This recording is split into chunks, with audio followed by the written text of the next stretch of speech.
que vai ser instrumento do Senhor nesta manhã para abençoar os nossos corações. Nós vamos estar fazendo os anúncios no final, vamos estar orando pelos enfermos, né? Mas fique ligado agora naquilo que o Senhor vai comunicar ao teu coração. Pai, nós colocamos o nosso coração diante de Ti nesta manhã, cheios de alegria. Mais uma vez nos alegramos porque essa notícia, Senhor, alegra o nosso coração. O nosso Redentor vive. Oh Deus, que coisa boa, Senhor. Que coisa maravilhosa, Senhor, é ter essa convicção que o nosso Redentor vive. Ele venceu a morte, Ele venceu os nossos inimigos. O diabo, o inferno não prevaleceram diante do Teu poder, diante da Tua majestade. Oh Senhor, é maravilhoso saber que Tu reinas, que Tu estás vivo. E nesta manhã, Senhor, nós cremos que Tu vai usar o Teu Filho para comunicar as Tuas verdades, para falar aos nossos corações. Então fala, Senhor, enche o coração do Marcos de Deus, enche, Senhor, traz uma unção nova, um óleo fresco sobre a sua cabeça e sobre as nossas vidas, sopra o Teu Espírito Santo. Nós abrimos o nosso coração, Senhor, nós abrimos o nosso coração para receber a Tua palavra nesta manhã. Levamos cativo todo o nosso pensamento ao trono da glória. Se você concorda comigo em abrir o teu coração, diga amém. Então diga, eu abro o meu coração, Senhor. Ministra a Tua palavra. Eu vou receber com alegria. Em nome de Jesus. Amém. Poder se sentar. Glória a Deus. Aleluia. É difícil aqui me conter diante de vocês.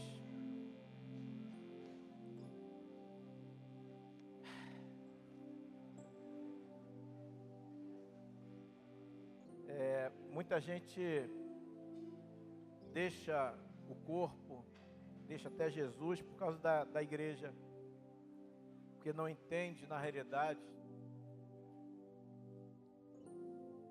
a importância da igreja. Não entende que a igreja ela é composta de pessoas imperfeitas. Mas existe algo no coração do discípulo que é sincero. Mesmo ele entendendo que não alcançou a perfeição, mas ele luta para alcançá-la.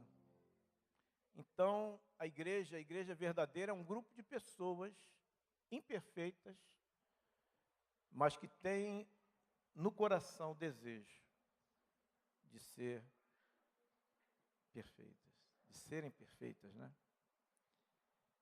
E às vezes nós olhamos para as imperfeições uns dos outros e deixamos de olhar para nós. Aí nós acabamos desistindo. Por quê? Porque se eu estou na igreja e a igreja fosse totalmente perfeita, eu estar nela como imperfeito, a igreja ainda seria imperfeita.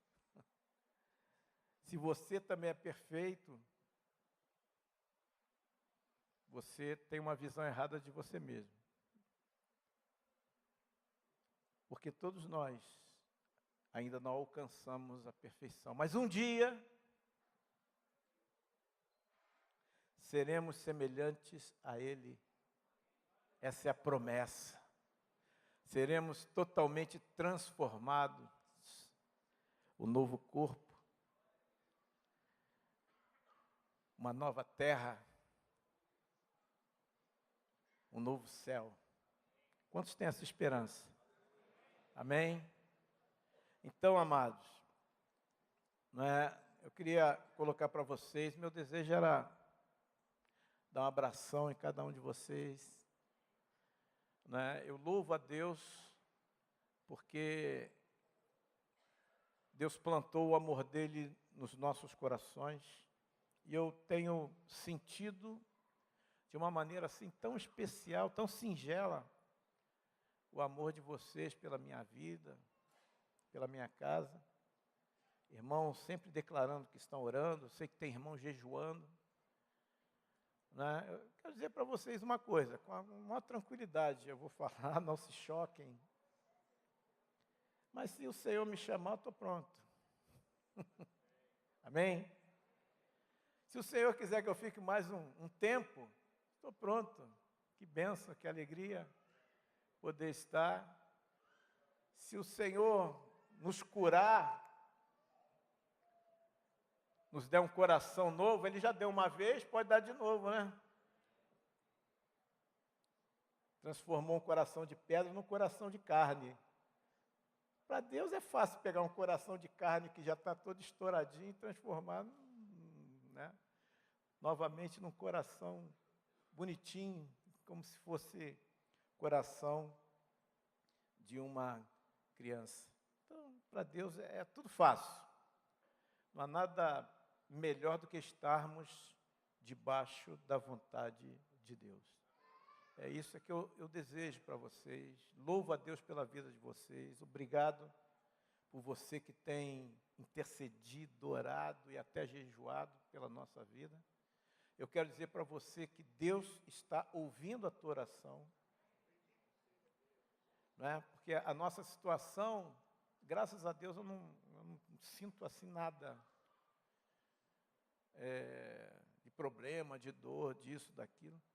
Logicamente, existem algumas limitações, né? E a declaração do médico é que o coração pode parar de uma hora para outra.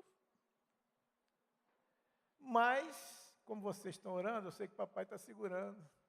Se Deus quiser que a gente passe pela operação, nós estamos aí fazendo a nossa parte, né? Então, continuem na batalha, né? Vocês oram por mim e eu oro por vocês. Amém? Em nome de Jesus. Amados, olha só, eu queria falar com vocês, eu sempre, como eu não sou profeta, não tenho esse ministério, eu estou sempre ligado. O que Deus está falando, está usando a boca dos seus profetas, está movendo na terra, está movendo na nossa nação, está movendo na nossa cidade, está movendo na igreja, aqui conosco. Porque você que já leu, né, pelo menos os 3 primeiros capítulos de Apocalipse, sabe que Deus falou a 7 igrejas, para cada uma das igrejas, Deus tinha uma visão. Para cada uma das igrejas. Ele não via tudo igual. Ele dizia, ó, você está bem nisso, mas está mal disso aqui. Você está bem nisso, está mal. Para cada uma delas ele falou. E eu sei que ele olha para nós também, e com certeza ele tem a visão dele. Só que ele comunica a quem? A seus servos, os profetas. Então, irmãos, se você é alguém que quer saber o que está acontecendo no mundo espiritual, você tem que estar ligado àquilo que é o sopro profético em relação à igreja, em relação à nossa nação. Com relação à nossa nação, o Modesto já deve ter falado aqui, né? Sei que o Modesto é bocão, assim, para falar coisa, mas ele fala coisa boa. Eu vi um vídeo, me enviaram um vídeo há um tempo atrás, de uma irmã chamada Ion, que ela acompanhou, né, o que houve lá na Coreia do Sul. É isso mesmo? A Coreia do Norte é comunista, né? A Coreia do Sul, ela, segundo o que a irmã coloca, ela tinha um índice de corrupção que ela, num dos vídeos que eu ouvi, ela diz que é maior do que a do Brasil hoje. A Coreia estava indo à bancarrota. Economia, tudo muito arrebentar, mas muito. E ela disse que as pessoas não tinham quase nem o que comer, estava um caos. Mas um grupo de irmãos, a igreja começou a se unir para orar pelas madrugadas. A igreja naquele caos, né, naquela nação, a igreja começou a orar, Deus começou então a fazer. Deus começou a mudar a situação política da nação. E a igreja começou a proclamar a palavra, proclamar o evangelho, e começou a haver na Coreia um avivamento. E a Coreia chegou a ter a maior igreja, numericamente falando, do mundo. Do mundo. A maior igreja do mundo, uma igreja que surgiu de uma situação de caos, semelhante ao que nós estamos passando aqui no Brasil hoje.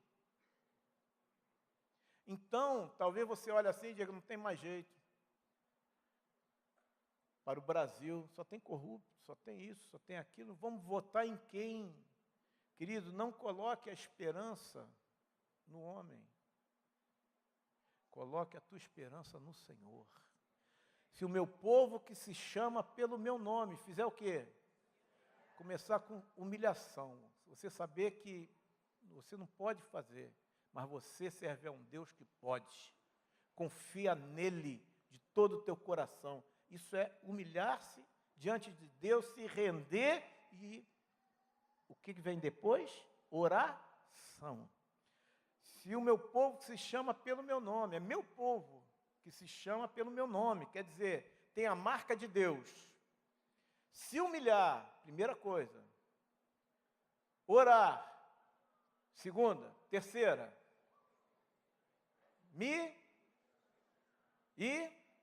se arrepender dos seus maus caminhos. Porque, irmãos, a igreja está num negócio sério. Hoje, o que exige pecado no meio do chamado povo de Deus, está se cumprindo a palavra que nos últimos dias estaria acontecendo o esfriamento do amor, o mercadejar da palavra, que tem gente vendendo bênção, não está no gibi hoje. Está na Bíblia. Porque a Bíblia, há 2000 anos atrás, já trouxe essa palavra, que nos últimos dias fariam mercado da igreja. E é o que está acontecendo. E as multidões vão buscar, porque a multidão não está nem aí para Jesus. Deus, na realidade, irmãos, Ele tem muito a fazer. Agora, Deus pode fazer tudo sozinho? Pode. Só que Ele nos deu autoridade. Tá certo? Os céus são os céus de quem? Do Senhor. Mas a terra Ele deu a quem? Para você, para mim, para nós. É como uma empresa que o dono da empresa, ele pega um gerente e coloca, você vai cuidar da empresa. Em várias passagens, parábolas de Jesus, que o Senhor dá responsabilidade a servos. Não é assim? Mas depois ele vem cobrar. Ele diz para os servos, olha, você 5 talentos, 2 talentos, 1 talento. Multipliquem, façam crescer. Aí 1 talento é enterrado, o outro que recebeu 2 talentos, os talentos, 2 talentos são multiplicados, que recebeu 5 talentos, multiplicou os 5. Aí cada um faz com aquilo que recebeu de Deus o que acha. Só que o Senhor vem cobrar. Entende? Porque Ele dá. Mas Ele é um Deus que Ele espera que nós honremos com um retorno daquilo que Ele dá a nós. Eu queria falar sobre isso. Eu quero que vocês entendam sempre o mover profético. Deus, quando nos chamou lá atrás, havia uma situação na igreja. Havia um problema relacionado a pastoreio, apacento de vidas. E o que Deus, então, queria restaurar na igreja? A palavra do Senhor, Jeremias, então, tem vários dizeres, várias palavras sobre o pastoreio, sobre pastores. E uma das coisas que Deus diz lá é que Ele levantaria pastores segundo o seu coração. Pastores que apacentassem as ovelhas. Porque a igreja, ela vivia basicamente através de reuniões. As pessoas, como vocês aqui hoje, vêm, sentam, ouvem, vêm para quê? Eu vou para ouvir a palavra de Deus, eu vou para me alimentar da palavra de Deus. Aí a pessoa, né, fala isso, volta para casa, fica lá na outra reunião, a pessoa volta e tal, e vive uma vida sem o toque. Qual é a responsabilidade pastoral? Porque todos nós recebemos o Espírito Santo para nos guiar, não é assim? Tem momentos que você não tem ninguém do teu lado, né? Que nem discipulador, nem pastor, você não tem. Mas tem alguém trabalhando e falando com você. Sabe quem é? O Espírito Santo. Tem gente que acha que o Espírito Santo basta. Bom, eu tenho o Espírito Santo, acabou. Não preciso de mais homem nenhum. Quando eu digo homem, estou me referindo a homem, a mulher, tá certo? Discipulador, discipuladora, alguém que pastoreie, que te ajude na vida. Não preciso mais, tem o Espírito Santo, acabou nada. Por quê? Porque Deus levantou ministérios na igreja para fazer um trabalho que muitas vezes os irmãos não entendem esse trabalho, que é o trabalho pastoral. O que é que o trabalho pastoral deve realizar na vida das ovelhas? Então, ele coopera, porque Jesus, o Espírito Santo, eu não estou vendo. Muita gente passa a vida toda cristã sem entender nada, nem perceber os toques do Espírito Santo na vida dela. Então precisa de alguém que toque, alguém que diga, você está errado nisso, querido, você tem que acertar isso aqui e tal. Tem gente, vai se meter na minha vida, querido, nós precisamos ser aperfeiçoados. O trabalho pastoral é levar você a ser livre do pecado, ajudar quando ele repreende, disciplina, tá certo? O trabalho pastoral é aperfeiçoar a vida que Deus colocou dentro de você, de uma maneira prática. Esse é o trabalho pastoral. Não é só ouvir a mensagem, mas precisa muitas vezes de um toque, de dizer que você está errado nisso, que você está indo bem naquilo, que você deve continuar assim, que você não deve fazer, né, essa situação, não deve tratar a família dessa forma, você tem que trabalhar dessa maneira, porque você está sendo um mau funcionário ou um mau patrão. Enfim, alguém tem que ser usado, e Deus coloca o ministério pastoral para isso. Efésios 4:11 fala dos 5 ministérios. Quais são?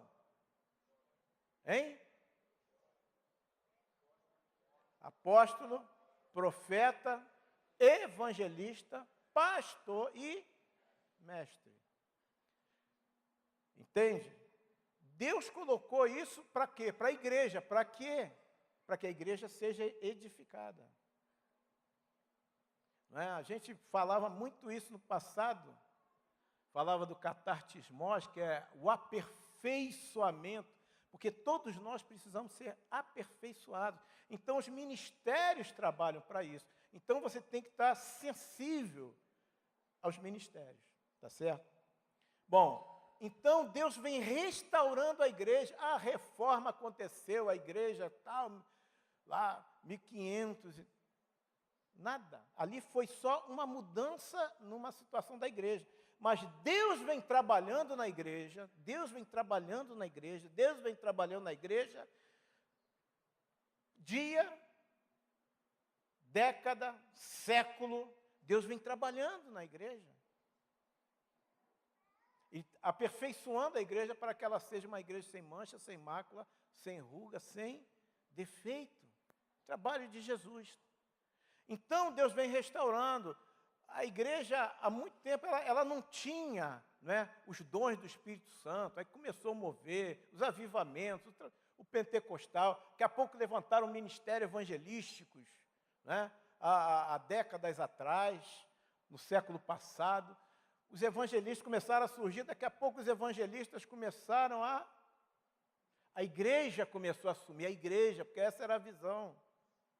Não ter estrelas, irmãos estrelas, mas a igreja, toda ela, trabalhar nessa obra, nesse trabalho, nesse ministério, nesse serviço evangelístico. Entende?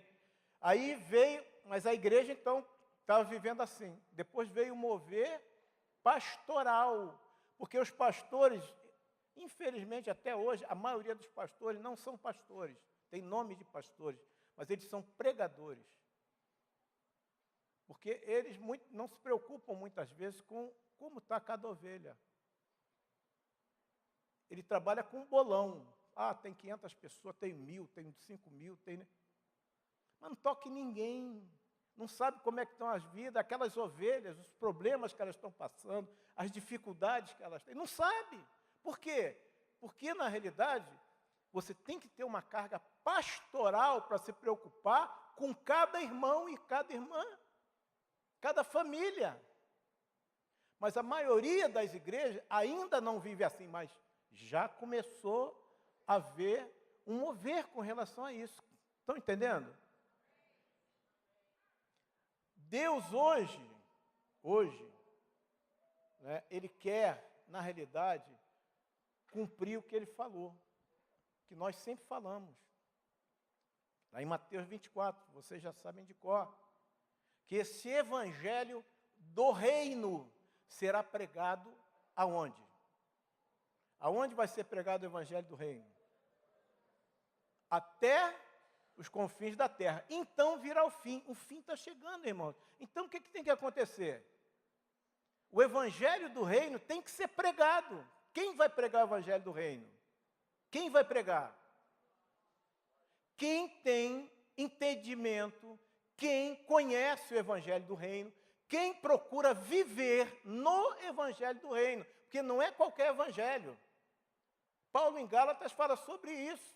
Ainda que venha um anjo e tal, e venha e pregue outro evangelho, que vá além daquilo que eu vos tenho ministrado, que seja maldito. Palavra de Paulo. Então, existem outros evangelhos. Hoje são pregados muitos evangelhos, mas existe um evangelho, que é o evangelho que o Senhor deixou para nós e que vocês têm ouvido, que é o evangelho do reino. Faz toda a diferença. Toda a diferença. Nós não podemos, irmão, eu vejo irmãos às vezes saindo, indo para vivendo uma vida cristã medíocre. Ah, estou bem. Tá. Aí você olha, você vê que a pessoa deixou o evangelho do reino. É muito fácil ser crente hoje, crente. É muito fácil ser evangélico hoje. É muito fácil. Agora, viver o evangelho do reino, meu irmão, tem que morrer. Tem que negar a si mesmo. Tem que estar na cruz. Esse é o evangelho do reino. Mas é esse evangelho que vai ser pregado até os confins da terra. Se você tem no coração o desejo realmente de cumprir a missão de Deus para esse tempo, que é ser uma pessoa que prega e que vive o evangelho do reino, eu acho que esse tempo agora Deus vai fazer coisas tremendas e maravilhosas através da tua vida. Se você realmente quer, se você quer ser um crente, não, eu vou lá. Tem domingo, tem reunião, tem... Não é isso não. É vida. Evangelho do reino é um estilo de vida. É o mesmo estilo de vida de Jesus. Se você não pretende viver isso, você não está vivendo o evangelho do reino. Não está vivendo. Então, queridos, em nome de Jesus, hoje Deus está nos chamando para nós assumirmos uma posição e proclamarmos esse evangelho. Começar a proclamar esse evangelho. E eu estou sentindo esse vento profético. Entende isso? Eu estou sentindo que está sendo falado isso, não sei se vocês já perceberam, que estamos começando a sair das paredes. Estamos ou não estamos? Posso orar por você? Depois, né? Estamos começando a sair das paredes. Me lembro de uma palavra e de um cântico de muitos e muitos anos atrás, que esse irmão nunca deixou de falar a mesma coisa. Se você for ouvir as ministrações dele, você vai ver que a ênfase dele é uma. Muda, né? A passagem, os textos, mas é uma. Ele não deixa de falar isso. Temos que sair de las paredes. Las calles, as ruas estão cheias de mortos. E uma igreja verdadeira tem lá vida. Temos que ajudar. Jorge Mitiano. Ele veio, dessa última vez, o que ele pregou? Pregou diferente disso? Não tem como mudar, não tem como mudar. Entende, queridos? Só que agora parece que a coisa entrou e vai permanecer. Isso é que é importante.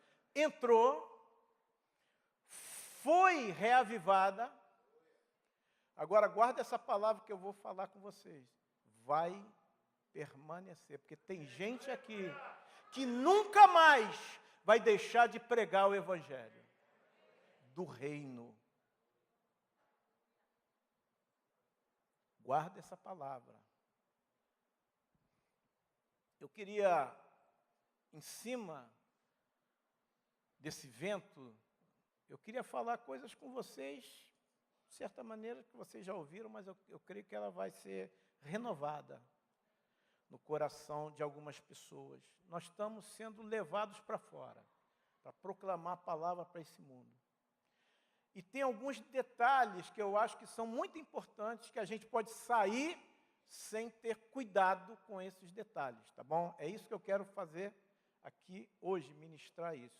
Eu queria que você que puder anotar, anote, tá certo? Você pega teu celular aí e anota as passagens, tá certo?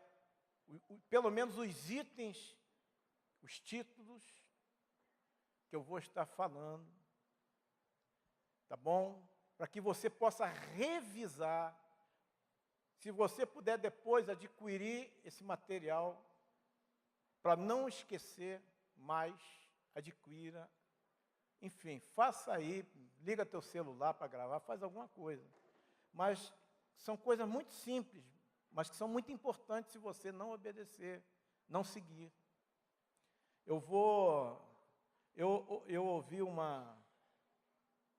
um mestre antigo falando, não sei se eu já passei isso para vocês, ele disse o seguinte, muitos alunos, eles têm dificuldade, porque eles deixam de fazer uma coisa que é fundamental. Por exemplo, o aluno tem aula de manhã, então ele tem lá as matérias, né? As horas de aula lá e tal. Ele sai, vai para casa, o que é que ele vai fazer? Chega em casa, vai almoçar, enfim, tal, às vezes tira uma sonequinha, vai fazer alguma coisa. Tal. Se ele quer gravar aquilo que ele estudou de manhã, ele tem que, pelo menos, quando for umas 2 horas da tarde, ele tem que sentar e rever a matéria. No momento que ele revê a matéria Mas o que é que o aluno brasileiro, infelizmente, faz?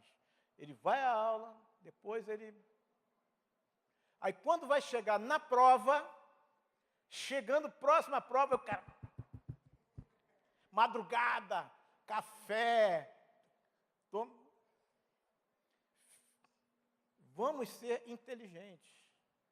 Em nome de Jesus. Se você é um aluno, uma aluna, ou tem filhos, por favor, faça isso. O ideal é umas 2, 3 horas, no máximo depois que ele chegar, ele dá uma papirada, aquilo fixa. Aí, quando chega próximo à prova, ele dá uma revisada, aquilo já está aqui, é fácil. Não precisa ficar se matando para poder guardar as coisas. Então, a mesma coisa com relação à palavra de Deus. Você ouve a ministração, o importante é você anotar. Tá certo? Chega em casa depois, vai ruminar a palavra, para que ela entre, tá certo? E fixe, e você então vá praticar. Por isso a meditação é muito importante, né? Nós fazermos, tá ok?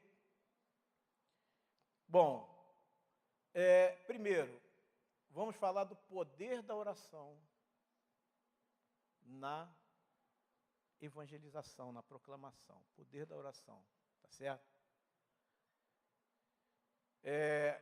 Efésios, capítulo meia dúzia, 17 a 20.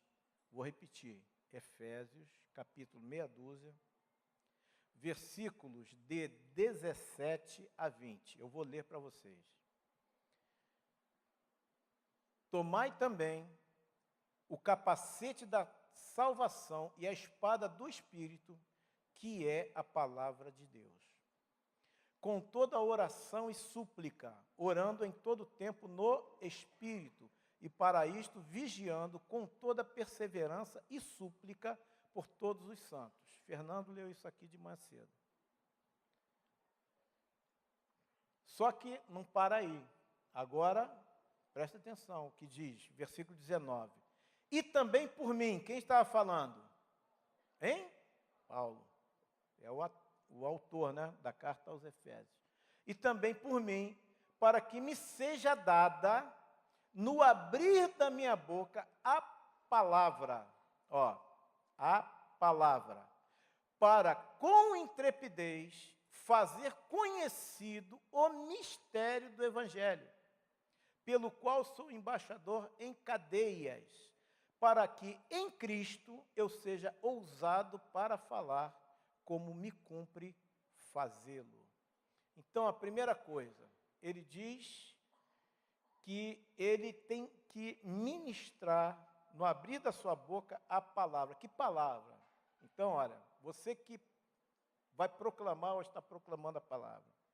Querido, a palavra que você vai ministrar tem que ser a palavra relacionada a que Jesus ministrou e ensinou os discípulos a ministrarem. É a palavra do reino de Deus. Porque tem gente que ministra palavra, mas não é a palavra do reino. A palavra do reino, ela tem que ter pelo menos 2 pontos que nós precisamos enfatizar. Eu digo que a palavra do reino, ela tem que ter a coroa e a cruz. Tá? Coroa e cruz. O que é coroa? Coroa é Jesus Cristo Rei. Jesus Cristo Senhor. E a cruz? Simples.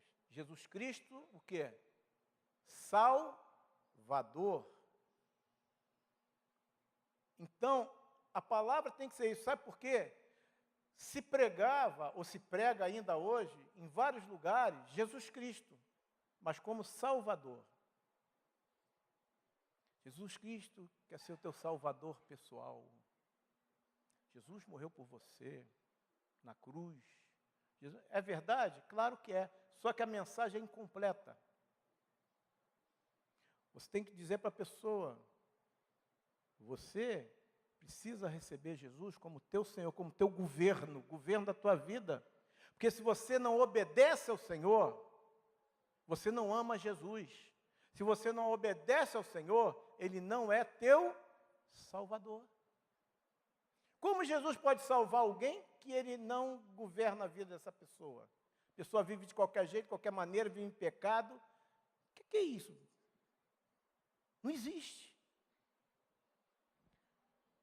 Você, no Novo Testamento, você vê quantas vezes aparece Jesus como Senhor e como Salvador. Como Senhor é disparado. Eu tinha isso anotado, você pode pesquisar depois na internet se você quiser. Entende? Jesus, Senhor, Ele governa. Se Ele não governa, Ele não é Salvador, coisa nenhuma. Todo aquele que confessar Jesus como Salvador, em seu coração crê que Deus o ressuscitou dos mortos, será salvo, está certo? Todo aquele que invocar o nome do Salvador, será salvo. Invocar o nome de quem? Do Senhor. Romanos 10, 9, o que é que diz lá? Todo aquele que confessar Jesus como que? Senhor. É Senhor. Então, a mensagem do Evangelho, ela precisa ter 2 pontos fundamentais. Porque se ele não, a pessoa vai se arrepender, como? Se arrepender de quê? De estar fazendo a sua vontade? Ela recebo Jesus e continuo fazendo a minha vontade. É isso que a igreja vive hoje. Eu faço o que eu quero, o que eu acho que é certo e tal. Isso, irmão, esse negócio da doutrina da tua igreja, não é a doutrina da minha igreja. Está escrito na palavra, é palavra de Deus, cara. A gente não pode fugir da palavra de Deus. Está certo? Então, irmão, palavra do reino, coroa e cruz. Não se esqueça, em nome de Jesus. Jesus Senhor, Jesus Salvador. Aí você pode falar do amor de Deus. João 3,16, que é uma das estratégias que existe. Amor, pecado. Tá certo? Do pecado, você depois do pecado tem que falar em quê? Arrependimento. Tá certo? Levar a pessoa a entender que ela é pecadora. Isso daí é palavra do reino de Deus. Esse evangelho do reino vai ser pregado até os confins da terra. Amém, queridos? Então, isso para nós é importante. Segunda coisa que ele fala aqui, não é só para ele ter a palavra correta, a palavra certa, a palavra que vem do coração de Deus, a palavra verdadeira, mas ele fala sobre 2 palavras aqui, ele fala de intrepidez e de ousadia, para que no abrir da minha boca a palavra, para com intrepidez. Querido, você tem que saber que, por mais importante para o mundo que a pessoa seja, pode ser teu chefe, teu patrão, pode ser um político importante, pode ser presidente da república, pode ser presidente de outras nações, pode ser o que for, ele é pecador, ele vai para o inferno.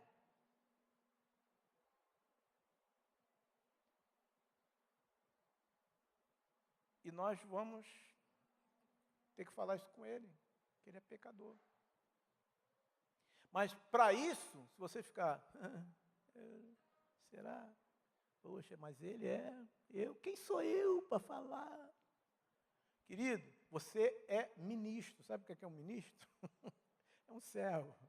Mas tem os ministros aí, os ministros, né? Na nação.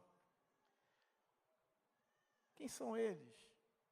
São empregados. Nós somos ministros de Deus, nós somos embaixadores do reino de Deus. Você é embaixador, você é embaixatriz, minha irmã. Quem é você? Você é embaixatriz do maior poder do universo. Você é embaixatriz de Jesus Cristo, do reino de Deus na terra. Quem é você? Você é muito mais do que qualquer pessoa. A mãe de Wesley que dizia isso. filho, se você não for um pastor da igreja, pelo menos, seja presidente da Inglaterra, seja o presidente do país. Pelo menos. Porque para Deus nós valemos muito mais na nossa função no mundo espiritual do que qualquer outra pessoa na terra. Às vezes nós vemos pais aí tão preocupados com o filho para serem isso, serem aquilo, serem aquilo outro, na terra, e não se preocupam com a instrução dele em casa. Montão de curso, montão disso, montão daquilo, falar tantas línguas, é legal isso? Pô, não é errado não. Agora, não pode ser prioridade. Prioridade é que ele seja um embaixador de Deus na terra. O teu filho seja um discípulo de Jesus. Como você está investindo na tua casa? Ah, meu filho se desviou. Bom, isso acontece, mas você investiu. Você fez. Você colocou como prioridade. Deixa ele com Deus, porque vai chegar lá na frente. Talvez você nem veja, mas ele vai voltar para o Senhor. Porque a palavra é fiel. Amém, queridos? Então, intrepidez, irmão, seja intrépido, saiba quem você é. Você não é um pobre coitado, um miserável. Você é um embaixador, você é uma embaixatriz de Deus na terra. Você tem um reino muito maior do que o Brasil, do que os Estados Unidos, do que a Rússia, do que for. Você pertence ao reino chamado de Deus. Amém? Então, assuma a tua posição, cabeça inclinada. Ah, irmão, sou analfabeto. Daí, mas quem habita em você é maior do que qualquer professor da terra. É isso, creia. Creia e tome posse disso diante do Senhor. Outra coisa que ele fala aqui, ele diz o seguinte, para com intrepidez fazer conhecido que o mistério. Querido, você não vai converter ninguém, tá certo? Isso já é conhecido nosso. Você não converte ninguém. Por mais elaborado que você tenha a palavra, por maior condição, você não converte ninguém. Porque a pessoa só se converte quando ela tem revelação de Jesus, dada pelo Espírito Santo, que convence o homem do pecado, da justiça e do juízo. A tua responsabilidade é uma só. Qual é? Só falar. Deixa o resto com Deus. Às vezes você dá uma palavra, você fala uma coisa simples, e você não sabe a bomba que explodiu no coração da pessoa. Você não sabe, mas o Senhor sabe. Então, não tenha medo, timidez, porque os tímidos vão para o inferno. Está escrito em Apocalipse. Que os tímidos, o que é tímido? Ali ele está usando uma palavra que você pode traduzir por covarde. Entende? Então, não é do reino dos céus. Mas você pode ter ousadia de Deus se você estiver cheio do Espírito Santo. Amém? E se tiver alguém orando por você, vocês orem por mim. Para quê? Para que eu possa fazer conhecido o mistério do Evangelho. A importância da oração, irmãos. Então, se você vai sair, vai pregar, vai proclamar, o grupo vai sair e tal, amado, tem que ter oração antes, amarra a capetada, em nome de Jesus, porque Deus, Ele vai fazer. Porque a Bíblia diz que o diabo cega o entendimento dos incrédulos. O diabo fica lá, não vai pregar aqui não, hoje eu vou... vai ter dor de cabeça, você vai estar cansado, você está cansado, não sai hoje não, fica em casa, cara, tu vai sair para quê? Tá? Olha o frio. Fica embaixo da coberta, tira uma sonequinha aí, deixa. Não vai lá visitar aquelas pessoas, não precisa. Eles não vão querer ouvir. O diabo trabalha poderosamente para você não falar de Jesus para as pessoas. Porque ele sabe que se você falar, o Espírito Santo vai agir. Como crerão se nada ouviram? Então as pessoas têm que ouvir. Não é anjo que vem pregar, não é querubim, não é serafim. É você. Tá certo? Item 2. Devemos buscar o revestimento do Espírito. Atos 1:8. Recebereis poder ao descer sobre vós e sereis o quê? Aonde? Jerusalém, Judéia, Samaria e até os confins da terra. Mas para você ser testemunha, precisa de quê? Recebereis poder ao... Amados, estão lembrados como eram os discípulos antes de Pentecostes? Como era Pedro? O que é que eles fizeram? Jesus morreu, o que é que eles fizeram? Se esconderam. Voltaram, né, para fazer o que faziam anteriormente. Entende? Mas Jesus disse, ó, ficai em Jerusalém, até que do alto, sejais o quê? Revestidos de poder, é isso que você precisa, poder. Quer pregar a palavra sem poder? Vai ficar com medo. Oração, poder. Nenhuma, sem comunhão com Deus, poder. Agora, se você buscar, de madrugada o crente vai.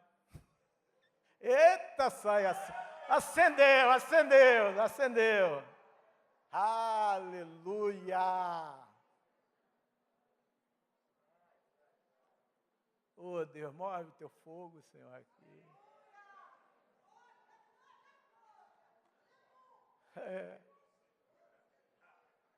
Oh, glória. Receber poder. Você precisa de poder, eu preciso de poder, irmãos. Sem poder você sai cheio de timidez, cheio de coisa. Agora, se você estiver cheio do Espírito, não tem AR5, não tem nada que vai te parar. Não tem beco, não tem buraco, não tem bala perdida, não tem nada. Porque você sabe que o Senhor está contigo e está agindo através da tua vida. Ser testemunha. O que é uma testemunha? É alguém que viu alguma coisa, ou ela ouviu alguma coisa, experimentou alguma coisa, ela teve uma experiência, seja de visão, de audição, interior, sei lá. Testemunha. E sereis minhas. Querido, se você não tem uma experiência com Jesus real, você não vai conseguir pregar, não. Você pode até tentar, mas você tem que ter certeza da obra de Deus na tua vida. Se você sabe o que Deus fez na tua vida. Se você tem testemunho da operação do Senhor em você. Não podemos deixar de falar daquilo que temos visto, ouvido.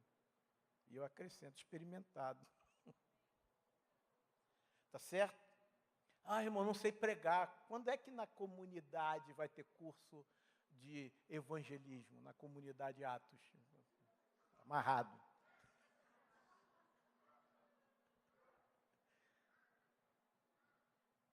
Não é curso, é experiência. O Senhor expeliu aquele demônio, aquela legião de demônios daquele homem, ia no cemitério, se jogava água, fogo, aquele negócio todo. Jesus expeliu. E aí, o que aconteceu? Aquele homem quis seguir. Aí teve aquela situação dos porcos, os porcos caíram, tem aquela história toda ali que Jesus, né, realizou. Aí, Jesus, bom, não me querem aqui, tá bom. Jesus foi, mestre, eu vou contigo. Não, fica aí. Volta para a tua cidade, fala o que aconteceu contigo. Se você tem testemunho, meu irmão, não precisa ficar fazendo as coisas, não. Fala o que Deus tem feito na tua vida. O que Deus fez, quem você era. Todo mundo gosta de um testemunho, né? Pai, mas eu era bicho doido, não sei o quê. Às vezes você não foi, eu não fui, cara. Fui pecador, sim, mas cara, não tive essas histórias. Mas cara, tem que falar de Jesus, mas Jesus mudou, me deu um coração novo, não deu? Mudou a minha vida? Transformou, gente. Transformou a tua vida, Jesus? Quantos aqui foram transformados por Cristo? Então você tem história para contar à vontade, para o mundo todo, em outras nações. Entende isso? Então seja testemunha, fala o que Jesus Cristo fez, fala o que Ele declarou, fala com fé, com certeza, de que Ele, na realidade, Ele vai confirmar a tua palavra. Aonde eu devo pregar? Querido, aonde é que nós devemos ser testemunha de Jesus? Aonde? Fala aí. Todo lugar, não é isso que ele diz aqui? Sereis minhas testemunhas, tanto em Jerusalém, Judéia, aqui tem história, eu vou falar cada detalhe aqui, mas eu quero que você entenda isso, seja testemunha de Jesus. Então você precisa testemunhar daquilo que Deus fez na tua vida. 3, a importância dos sinais como ferramenta da proclamação. Isso é outro ponto. Marcos 16, 17 a 20. Marcos 16, 17 a 20. Preste atenção. Estes sinais hão de acompanhar aqueles que creem. Em meu nome expelirão demônios, falarão novas línguas, pegarão em serpentes. Se alguma coisa mortífera beberem, não lhes fará mal. Se impuserem as mãos sobre os enfermos, eles ficarão o quê? Agora presta atenção no que continua a palavra de Deus falando. De fato, o Senhor Jesus, depois de lhes ter falado, foi recebido no céu e assentou-se à destra de Deus. Tudo bem. E eles, os discípulos, tendo partido, pregaram aonde? Em toda parte, cumpriram a palavra. Cooperando com eles o Senhor e confirmando a palavra por meio de quê? Sinais. Por meio de sinais que se seguiam. Eles alcançaram o mundo conhecido naquela época através da proclamação da palavra de Deus. João 4,48, anota aí, João 4,48. Então Jesus lhe disse: se porventura não virdes os sinais e prodígios, de modo nenhum crereis. Aí. Não fica só na palavra, não. Seja intrépido. Ele disse o quê? Que se impuser as mãos sobre os enfermos, Deus vai curar, vai fazer. Querido, coisa suculenta é você proclamar para incrédulo. Porque é tudo endemoniado. Que isso, irmão? É. Mas quem fala isso? A palavra. Efésios 2, de 1 em diante. O que é que ela diz lá? Dá uma olhadinha aí, vamos rapidinho, pega aí. Efésios 2, não está no meu script não, mas o Espírito está falando, é para você confirmar na palavra, para não dizer que eu sou herege, sou doido por Jesus, maluco. Porque a palavra da cruz é loucura, não é, irmão? Então a gente é louco. Mas loucura para nós que somos salvos, ou para eles que estão perecendo. Para eles, pô. A palavra da cruz é loucura para os que perecem, mas para nós que somos salvos é o quê? O poder de glória a Deus. Então, olha só, o que é que diz aí? Ele vos deu vida estando vós o quê? Em quê? Nos vossos delitos e pecados. Está falando a igreja. Paulo está falando a uma igreja. Olha, ele deu vida a vocês, mas antes vocês estavam mortos nos vossos delitos e pecados. O que é morto? É separado de Deus. Estava morto. Está certo? O que mais? Nos quais andastes no passado, antes de se converterem. Segundo o curso do mundo, deste mundo, está certo? Andar, fazer a vontade do mundo, segundo o príncipe da potestade do ar. Quem é o príncipe da potestade do ar?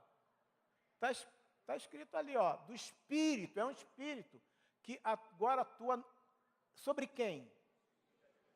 Quem são os filhos da desobediência? São os incrédulos que não creem em Cristo. E são os que se dizem crentes que também não creem em Cristo. sobre eles tem o Espírito, o que mais? Entre os quais também todos nós andamos outrora, segundo as inclinações da nossa carne, fazendo a vontade da carne e dos pensamentos. E éramos, por natureza, filhos da ira, como também os demais. Então, tem um tal de príncipe da potestade do ar, que está atuando em quem? Nos desobedientes. Todo aquele que não obedece ao Senhor tem esse espírito sobre ele. E é o quê? É espírito de Deus, Espírito Santo ou espírito satânico? Então, se é espírito satânico, quem desobedece a Deus está debaixo de que ação? É claro, gente. É claro. Está certo? A palavra de Deus é sempre clara. Então, amados, o que acontece? Quando você realmente vai trabalhar, proclamando, evangelizando, cara, vai ter gente endemoniada. Ah, irmão, então não vou não. Querido, o nome de Jesus, o nome de Jesus, não tem nome maior do que esse nome. Ao nome de Jesus se dobrará todo o joelho. Falou no nome de Jesus, só não deixa brecha, né? O nome de Jesus é sobre todo nome, de Lúcifer, de quem for. Não há ninguém que resista ao nome do Senhor. Se você está no nome de Jesus, aqueles que creem em meu nome. Não expulsa demônio, porque lá foram, que nem foram expulsar lá em Atos 19. Jesus e que Paulo prega, que eu vou expulsar. Aí o demônio olhou para ele. Nós sabemos quem é Jesus e nós sabemos quem é Paulo. Agora, vocês quem são? Então, irmão, toma posse da tua vida com Deus. Irmão, não estou preparado. Filho, se você já recebeu Jesus com sinceridade, verdade no teu coração, crê que Deus ressuscitou Jesus dos mortos, que Ele vive em você, você tem autoridade. Agora, se tem coisa para consertar, se conserta agora. Não fica brincando com o diabo, não. Porque ele usa as brechas para entrar. Mas você não precisa catucar ele, não. Ele já entra sem você catucar mesmo. Tá certo? Então, Atos 8, meia dúzia. O que é que diz? Vou repetir, Atos 8, meia dúzia. As multidões atendiam unânimes às coisas que Filipe dizia, ouvindo-as e vendo os sinais que ele operava. Quer dizer, Filipe saiu. Olha só o que aconteceu. Filipe foi para uma cidade chamada Samaria, uma cidade terrível. Rio de Janeiro, da pior espécie. As multidões atendiam unânimes às coisas que Filipe dizia. Quer dizer, ele estava pregando o quê? O evangelho do reino. Ouvindo-as e vendo, vendo os sinais. Então, você não pode deixar esse negócio de sinal de lado. Deus te deu poder para você operar. Se você crê, você vai impor as mãos sobre os enfermos e você vai ver demônios saindo correndo. Você vai ver pessoas sendo curadas. Mas, irmão, na igreja quase não acontece. Claro, está todo mundo aqui salvo, quase. Agora, vai lá fora, onde está o príncipe da potestade do ar, aí você vai ver como os demônios obedecem, como as enfermidades saem. É uma coisa assim tão tremenda, maravilhosa. Então, experimente isso. Para terminar esse item, 1 Coríntios 14, 24 e 25. Porém, se todos profetizarem, e entrar algum incrédulo ou indouto, quer dizer, numa reunião entrou algum incrédulo ou indouto, é ele por todos convencido e por todos julgado, são manifestos os segredos do seu coração, e assim, prostrando-se com o rosto em terra, adorará a Deus, testemunhando que Deus está, de fato, no meio de vós. Irmãos, quantos testemunhos nós já ouvimos da gente estar pregando, depois alguém nos procurar dizendo que uma pessoa aqui ficou furiosa, porque alguém falou da vida dela para nós, e nós então pregamos, falando da vida dela, usando ela como exemplo. Isso nós já ouvimos, não foi uma nem duas vezes, várias vezes, mas nós sabíamos da vida das pessoas? Não. A pessoa contou? Não. A gente vai falar do negócio dele, sabendo, a gente normalmente não fala, quando fala, a gente às vezes se lembra depois, falei isso, fulano é meu, hein? Já fomos pedir perdão, né? Quando eu digo fomos, já houveram situações, mas pedir perdão porque a gente falou, mas sem intenção de falar alguma coisa, mas, a pessoa pode pensar, né? A gente foi conversar, né? Não foi comigo não, mas já existiram casos assim, a gente não fica falando da vida de ninguém. Quem conhece a vida de vocês, irmãos, melhor do que vocês mesmos, é o Espírito Santo. E nós estamos aqui, por que os irmãos oraram aqui? Para que o Espírito Santo dirigisse, não foi assim? Não é assim que tem que ser? Então, queridos, a gente fala pelo Espírito. A gente fala pelo Espírito. Por inspiração do Espírito, igual a Bíblia. É a inspiração do Espírito Santo. Não foi homem aqui que chegou, não, estou pensando nesse negócio aqui, vou botar. Não é um livro que a pessoa escreveu de qualquer maneira. Homens inspirados pelo Espírito Santo escreveram. Por isso a Bíblia precisa de revelação. A pessoa que é incrédula, ela quando lê a Bíblia, ela fica na maior confusão. Porque tem que ser revelação, porque é algo do Espírito, não é algo da terra humana. Tá certo? Quarto ponto, escreva. Unidade na diversidade. Bom, isso eu quero falar que é algo também que eu julgo muito importante para esse momento de proclamação. Primeira carta aos Coríntios, capítulo 12, de 4 a 6. 4 a meia dúzia. Diz assim a palavra. Ora, os dons são diversos, mas o Espírito é o mesmo. E também há diversidade nos serviços, mas o Senhor é o mesmo.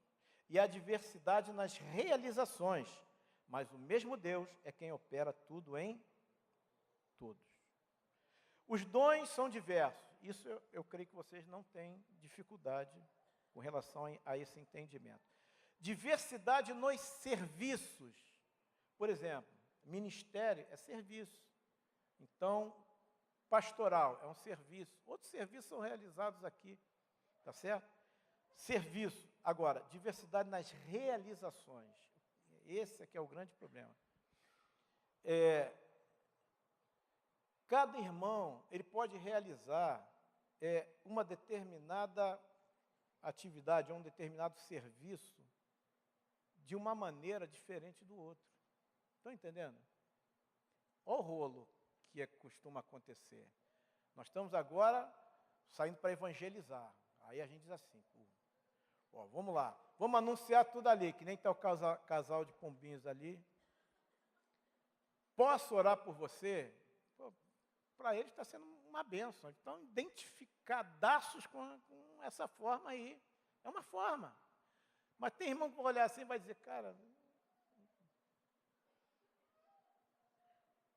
eu não sei porquê, não é eu gosto de evangelizar diferente. Eu pego um folhetim, pego um livreto, aí chego perto da pessoa, dou e tal. Tem outro que ele Jesus te ama, não sei o quê. Deu para entender a mensagem aqui? Irmãos, você, individualmente, você tem uma forma que você se adapta melhor. Por quê? Porque Deus vai usar você para estar falando com uma pessoa dentro daquilo que você se adapta. A forma de proclamar, de evangelizar, né? Deus vai usar você. Agora, existe um problema na igreja, é isso que eu quero aqui, em nome de Jesus, quebrar. Achar que todo mundo tem que evangelizar da mesma. Vai lá e fala com fulano, vai não sei o quê. Não é assim. Não é assim. Logicamente, você pode ter suas experiências. Eu e minha esposa, a gente totalmente diferente na forma de evangelizar. Entende? Então, isso tem que ser respeitado. Tem que ser entendido. A gente não pode obrigar a pessoa a fazer daquela forma. O que eu quero deixar um cuidado aqui agora, com relação a isso, é o seguinte. Você não deve deixar de evangelizar, de proclamar. Porque, irmão, então não vou não. Dia 12, vem aí. Cara, eu não sei, esse negócio de ir para a rua, pegar uma pessoa. Ô, fulano, você conhece Jesus? Não sei. Mas você não deve deixar de proclamar a palavra. E você deve fazer isso, como aconteceu com a igreja primitiva, foi perseguida, e aí os irmãos dizem que aonde iam, eles proclamavam a palavra. Você pode proclamar a palavra de Deus todo dia dentro da tua casa. Está entendendo? Dentro da tua casa, você, utilizando telefone, utilizando internet, utilizando outras formas que você sabe, que você conhece, que você tem domínio, facilidade, você pode no teu trabalho, você pode evangelizar, enfim, aonde você estiver, você deve buscar qual a identificação melhor para você evangelizar e se lançar nela. Deu para entender? E se lançar nela. Não deixe de proclamar a palavra. Deus quer que você proclame a palavra. Ide.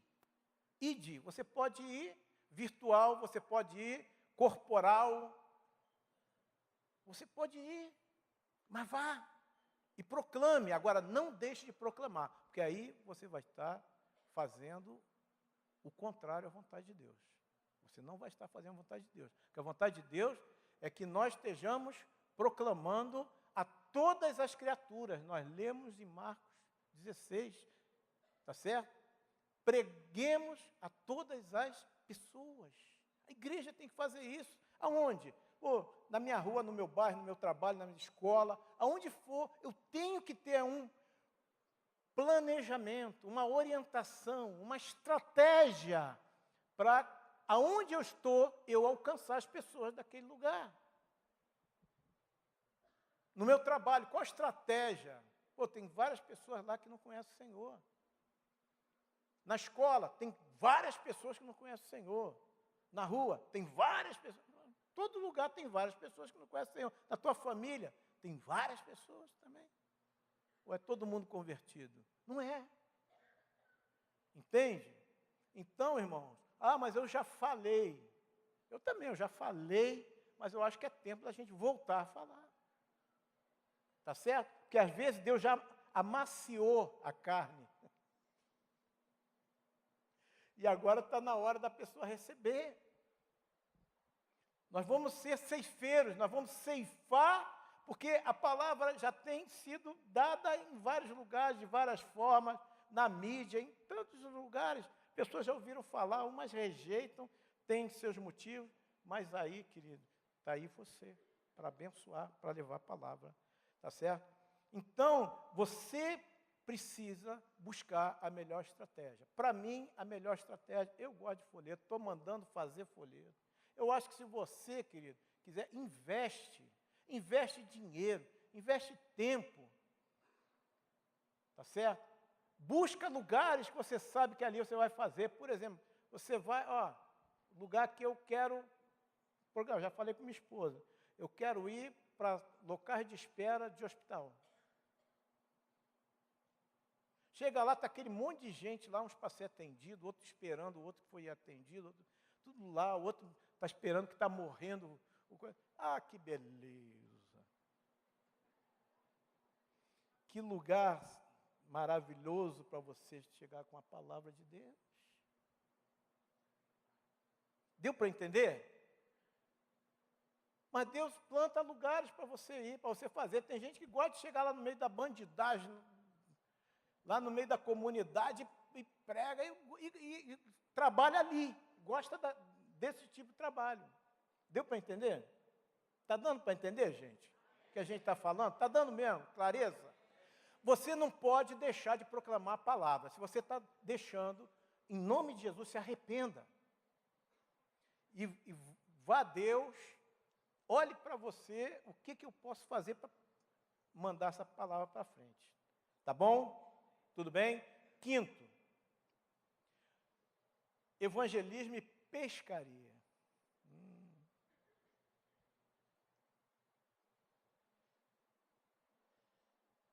Marcos 1,16. Caminhando junto ao mar da Galileia, viu os irmãos Simão e André, que lançavam a rede ao mar, porque eram pescadores. Disse-lhe Jesus: vinde após mim e eu vos farei o quê? Pescadores de quê? De homens. Jesus é tremendo, né? Que sabedoria, que graça. Os caras estão pescando, trabalho deles. Jesus Você gosta de pescar, né? Eu tenho uma missão para vocês.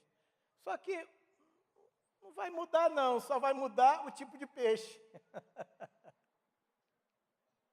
Vocês vão continuar fazendo o que vocês gostam. Pescando. Só que agora, você vai pescar, gente. Você vai ser pescador de homens. Que legal, né? Por que Jesus falou isso? Porque, irmãos, a evangelização, nós podemos comparar a uma pescaria. Algumas dicas, né? Existem vários tipos de pescaria. Primeiro, pescaria com anzol. O que é a pescaria com anzol? Os peixes são alcançados individualmente. Cada anzol normalmente pega um peixe. É muito difícil um anzol pegar dois. Mas acontece. Mas muito, muito difícil. Normalmente é individual. Indivíduo com indivíduo. Cada anzol pesca um. Então, você deve pensar: como eu posso pescar com anzol? Isto é, anunciar individualmente a palavra do Senhor. Individual. Mas é o único tipo de pescaria? Não. Tem aqueles que pescam com a tarrafa. O que é a tarrafa? A tarrafa é uma rede, né? Ela tem chumbo normalmente, né? Preso, né? Ela é aberta nas pontas, ela tem um chumbo, que é que a pessoa que vai lançar a tarrafa faz. Ele pega então, dá uma enrolada assim no braço e ele lança a tarrafa faz o quê? E cai, e os peixes que estão ali embaixo, por causa do peso do chumbo, ficam ali presos. Aí o lançador da tarrafa vai lá, começa a puxar, tem uma cordinha, ele começa a puxar, aí a tarrafa que caiu assim, né, ela começa a fechar. Quando ele puxa a tarrafa está fechada, os peixes estão dentro. Uma pessoa pode pegar vários peixes. Você também pode orar a Deus: Senhor, como é que eu posso dar uma tarrafiada boa aí? No meu trabalho, eu posso reunir 2, 3, posso fazer isso, em tal lugar, aqui, posso fazer uma reunião, vou chamar aqui uma família, 2 vizinhos, não sei o quê, vou dizer que eu quero orar por eles, vou chamar aqui. Não sei, Deus tem estratégia para você, é só você querer. Se você quiser, o Espírito Santo vai te dar. Entende? É um outro tipo, mas tem um outro tipo de pescaria, que é a pescaria com arrastão. Arrastão, precisa falar que a gente já ouviu muito falar de arrastão aqui no Rio, né? Já deu para entender, já deu para entender. Arrastão já não é mais uma pessoa pegar o peixe, já é um grupo que se une, né? O arrastão precisa pelo menos de 2 pessoas, né? é uma rede grande, né? Aí normalmente ficam, né, duas madeiras, né? O outro tipo, em cada ponta, um pega de lá, o outro pega de cá, dependendo do arrastão, vai mais gente. Aí eles começam, né? Eles saem da praia, um fica lá, o outro fica aqui, e vão arrastar. Aí saem e os peixes estão entrando aqui, ó. Vai arrastando, daqui a pouco vai fechando, sai, né, da água, os peixes estão dentro da rede. Arrastão. A célula, normalmente, quando se reúne para fazer, é um tipo de pescaria de arrastão. Quem você pode ter como companheiro ou companheiros que vocês podem combinar para dar arrastada num calçadão, para fazer alguma coisa, para buscar pessoas? É outro tipo. Então, olha só, você pode pescar usando essas três formas, mas tem mais uma, tem a chamada rede de espera. O que é a rede de espera? Normalmente a rede de espera, ela fica dentro do mar, uma rede grande, não fica ninguém arrastando não, porque ela é muito grande. E aí os peixes vêm, aí ficam presos ali, naquela rede. Depois vem o pescador, o mergulhador e tal, ele entra e vai só colhendo, mas a rede está lá, uma rede parada. O que é a rede de espera? Como é que a gente pode comparar a rede de espera? Querido, você pode comprar livretos, bíblias, enfim, e deixar num lugar. Deixa lá a tua rede. Tá certo? Quem tem negócios aqui, quem trabalha em local de atendimento de clientela, tipo salão, de cabeleireiro, não sei, coisas assim, você deixa lá a rede de espera, deixa uns livretinhos lá. Eu tenho aqui, não sei se vocês já viram, me presta aí, brother, é a minha, tá pesadinha, né? Porque tem muita coisa aqui dentro. Tem um materialzinho aqui que vocês podem utilizar, deixa eu ver aqui, tá bom, aqui, ó. Rick Warren, você não está aqui por acaso. Extraído de uma vida com propósitos. Ó, baratinho. Acho que não chega a R$3 isso aqui. Deixa lá. Os gideões faziam, o que é que eles faziam? Eles confeccionavam aqueles novos testamentos e deixavam em hotéis, motéis, tudo. A pessoa entrava, se hospedava, aí estava lá o Novo Testamento. A pessoa lia, a palavra entrava, rede de espera. Folhetos, cartazes, várias coisas você pode fazer e deixar num lugar para você alcançar a pessoa senta ali, tá, o que é isso aqui? Tá, pega lá. Deu para entender, amados? Como você tem coisas que você pode fazer para alcançar as pessoas?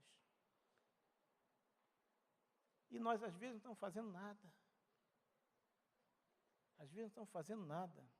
Você pode usar tudo isso, né? Gostei da ideia dos irmãos, só falando de estratégia aqui, né?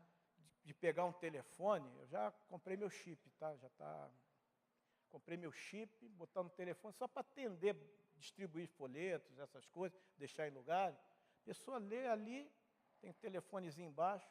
Ó, eu queria saber mais sobre isso aqui, ó, estou com depressão, estou com isso, aquilo, com aconselhamento. Liga para um telefone só para receber gente precisando de problemas, só para isso. Pô, legal, cara. Estamos à disposição, tá certo? Cada célula pode ter, gente, faz um rodízio, né? Como os irmãos sugeriram, achei muito legal, ó, excelente ideia. Seria muito bom que a gente depois tivesse até um encontro com irmãos que têm realmente alcançado com estratégias, né, vidas, para que a gente possa compartilhar. E às vezes a gente não tem ideia, mas o Espírito Santo usa um, usa outro. Se nós nos unirmos, irmãos, nós vamos alcançar os confins da terra. Eu creio nisso. Eu creio nisso. Com relação à estratégia, deixa eu falar uma coisa com vocês também, com relação a essa parte da proclamação nossa aqui, é que você não deve ficar esperando quando a igreja toda ou a célula vai fazer um evangelismo. Programa uma evangelização diária para você, tenha metas. Esse mês eu vou evangelizar minha família. Não é que você vai deixar de proclamar para outras pessoas, mas esse mês a tua carga maior vai ser para a tua família. Coloca o nome lá, primo fulano de tal, vovó tanto, sei o quê. Coloca lá e primeiro ora. Demônios, eu repreendo vocês da vida dos meus familiares, da vovó fulana, do primo não sei o quê, do titio tal, em nome de Jesus. Ora, pô. Depois, busca. Deus tem uma estratégia. O pescador, ele usa a isca variada para cada peixe. Tem peixe que é com sardinha, tem peixe que é com camarão, a maioria normalmente usa isso. Camarão. Tem peixe que é com isca viva, tem que ser o camarão vivo, você tem que comprar o camarão vivo para pescar, roubá-lo, não é isso? Os pescadores aí, cadê Bebeto, essa turma? Entende? Então, queridos, hein? Modesto é fraquinho demais para isso, gente. Não, espera aí, agora eu tenho que... Eu não vou contar a história do Modesto, não sei se Claudinho ou Franco já contaram, mas Modesto, por amor, não vou falar não. Pescador de homens, você, né? Tá certo. É muito melhor, né, Modesto? Amém, queridos. Para concluir com vocês, eu queria falar o seguinte. 2 pontinhos rápidos. Primeiro, a confirmação. O que é confirmação, irmão? Presta atenção, falando de pescaria. O que é confirmação? Confirmação é o seguinte, um exemplo, você vai pescar de anzol. Tem gente que é a latinha, né? Aí o camarada fica lá com o dedinho, coloca, né? Não está soltando pipa não, está ali só na linha. Daqui a pouco o peixe vem e começa, aí o cara, na linha que ele sente o peixe. Opa, aí o que é que ele faz? Vamos lá. O que é que ele faz quando ele começa a sentir o peixe beliscar a isca? Fala aí, gente. Hein? Ele dá um puxão. Por quê? Qual é a intenção do puxão? É porque o peixe está aqui, ó, o anzol está aqui, gente. Ó, o peixe está aqui, ó, na isca. Quando dá o puxão, o que acontece com o anzol? Deu para entender? A importância do puxão é a confirmação. A confirmação é aquele contato que você faz com a pessoa depois que você pregou. Ela pode ter deixou o telefone. É bom você sempre andar com alguma coisa para escrever. Porque você, de repente, você está no ônibus, está na condução, está em algum lugar, você vê uma oportunidade, prega. Depois você vai encontrar com a pessoa como? Anota nome, endereço, telefone. Quando a pessoa se quebranta mesmo, ela não tem dificuldade em dar. Entende? O Espírito Santo coloca uma confiabilidade. Então, amados, a confirmação é isso, é você dar uma ligada para a pessoa, 24 horas depois, no dia seguinte, ou no máximo 48 horas, você dá uma ligada. Oi, querido, tudo bem? Poxa, saudade de você. Eu estava pensando em você, tenho orado por você. Como é que está você? Você fez o contato. O contato, na realidade, muitas pessoas se sentem seguras, se sentem amadas, quando você confirma. Quando você prega, vai para lá, não sei o que vai acontecer, jogou a semente. Não, se você puder, na realidade, fazer a confirmação é fundamental. Normalmente as pessoas, quando elas vêm aqui, a gente leva para a sala de confirmação, para que isso aconteça, queridos. É o amor de Deus operando. Concluindo, 1 João 1,5, primeira carta João 5, só para concluir.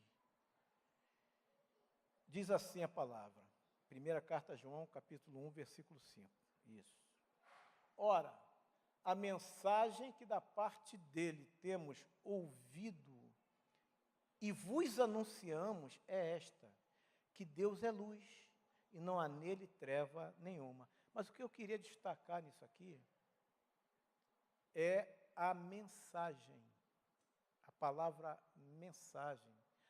Porque quando você está falando, você está transmitindo uma mensagem. É a mensagem de Deus que você está transmitindo para a pessoa.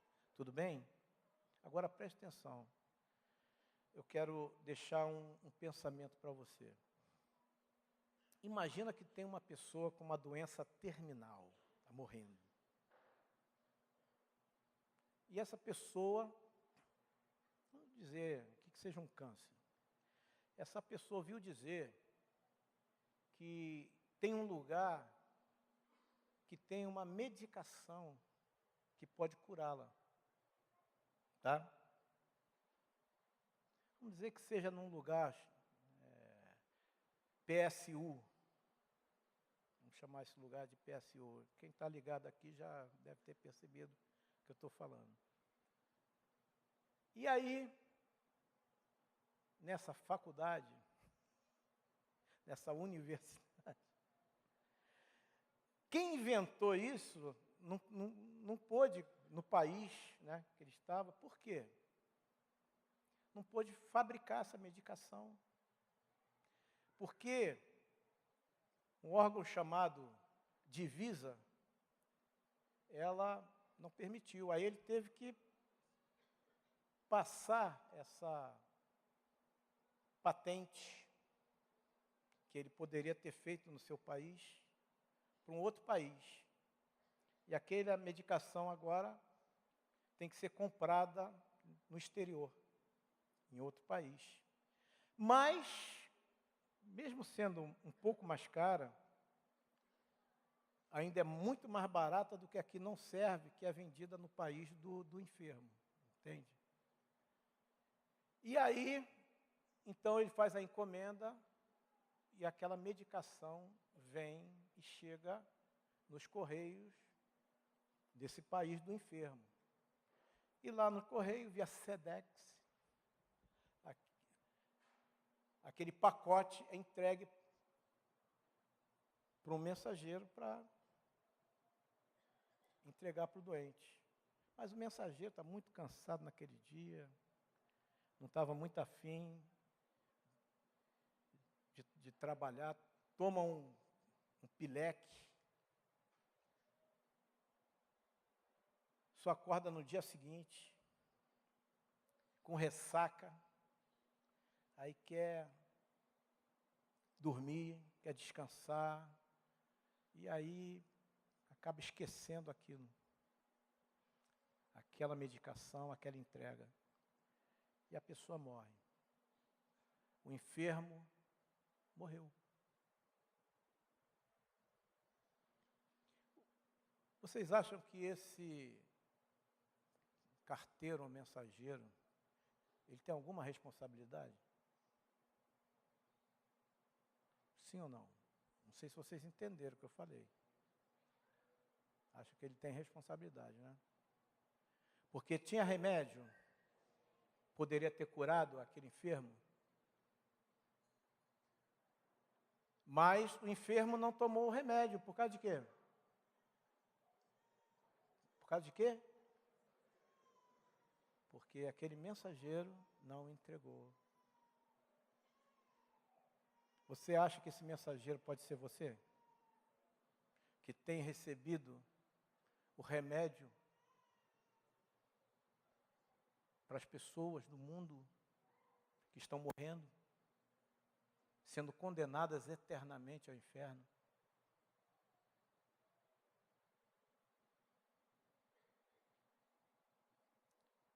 Eu creio, irmãos, que a palavra de Deus, quando ela fala muito duro com relação àquele que enterra talentos, que faz as coisas, chama de servo infiel, mau, negligente, porque deixou de fazer o que tinha que ser feito, se é um parente nosso que morre, porque uma pessoa negligente deixou de entregar algo que foi confiado a ela, se é um filho seu, meu, um pai, uma mãe, que morre por negligência de alguém que não deu a medicação, o que é que acontece? O que é que você pensa no teu coração? Agora, nós queremos processar, fazer acontecer, mas muitas vezes nós somos essa pessoa que não estamos entregando o remédio de Deus para as pessoas enfermas do espírito na terra, quando a nós foi confiada essa missão. Entende? Eu queria falar aqui também com os líderes de célula, principalmente. Irmãos, em nome de Jesus, nos seus encontros de células, tirem um tempo, imponham as mãos sobre os irmãos, ministrem o derramar do Espírito Santo, para que essa igreja tenha todos os irmãos vinculados, revestidos do poder de Deus. Não podemos negligenciar nossa palavra. Não podemos negligenciar a missão que Deus deu para você, para mim, para nós. Podemos orar em nome de Jesus?